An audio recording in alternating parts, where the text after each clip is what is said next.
Football বিশ্বকাপের draw যা শুনলেই ফুটবল প্রেমীদের হৃদস্পন্দন কিছুটা বেড়ে যায়। কারণ বিশ্বকাপের মূল মঞ্চে নামার আগে একটি দেশের আত্মবিশ্বাসের অনেকটুকু নির্ভর করে এই ড্রয়ের উপর। কোন দল কোন গ্রুপে পড়লো, কোন দলের পথ কতটা সহজ বা কঠিন হলো, সবকিছু নির্ধারিত হয় এই ড্রতেই।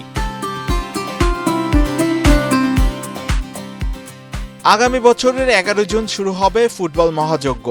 উদ্বোধনী ম্যাচের ঠিক 188 দিন আগে ওয়াশিংটনে বসছে এই ভাগ্য নির্ধারণী মিলন মেলা।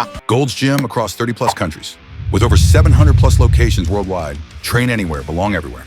যেসব দেশ এরই মধ্যে বিশ্বকাপের টিকিট নিশ্চিত করেছে তাদের জন্য অপেক্ষা করছে রোমাঞ্চ।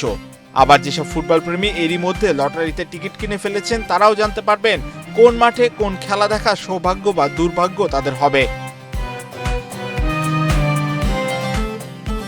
শুক্রবার ওয়াশিংটনের কেনেডি সেন্টারে অনুষ্ঠিত হবে ড্র অনুষ্ঠানটি শুরু হবে স্থানীয় সময় দুপুর 12টায় আর বাংলাদেশ সময় শুক্রবার রাত 11টায়। ফিফা জানিয়েছে ড্রয়ের পরদিন অর্থাৎ শনিবার 6 ডিসেম্বর সব ম্যাচের সূচি প্রকাশ করা হবে। ড্র অনুষ্ঠানটি সরাসরি দেখা যাবে ফিফার অফিসিয়াল ওয়েবসাইট এবং ফিফার ইউটিউব চ্যানেলে। কানাডা, মেক্সিকো, যুক্তরাষ্ট্র আয়োজক এই 3 দেশ সহ এখন পর্যন্ত 42টি দেশ 2026 বিশ্বকাপে খেলা নিশ্চিত করেছে। এর মধ্যে 4টি দল আসবে 16 দলের উয়েফা প্লে অফ থেকে, বাকি 2টি জায়গার জন্য লড়াই করবে 6টি দল। ফিফা র্যাঙ্কিং এর উপর ভিত্তি করে 48টি দলকে 4টি পটে ভাগ করা হয়েছে। প্রতিটি পটে থাকছে 12টি করে দল। স্বাগতিক 3 দেশের যুক্তরাষ্ট্র, মেক্সিকো ও কানাডা 1 নম্বর পটে জায়গা পেয়েছে।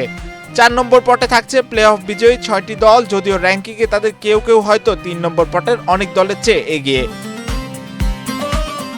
ফিফা নিশ্চিত করেছে র্যাঙ্কিং এর 1 ও 2 থাকা স্পেন, আর্জেন্টিনা ড্রয়ের 2 বিপরীতে থাকবে, যাতে তারা ফাইনালের আগে মুখোমুখি না হয়।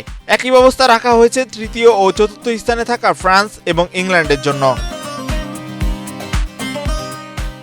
ড্র শুরু হবে 1 নম্বর পটের দলগুলোকে দিয়ে। একে একে এ থেকে 12টি গ্রুপের জন্য তাদের নাম তোলা হবে। এরপর ধারাবাহিকভাবে বাকি পটগুলোর নামও এইভাবে তোলা হবে।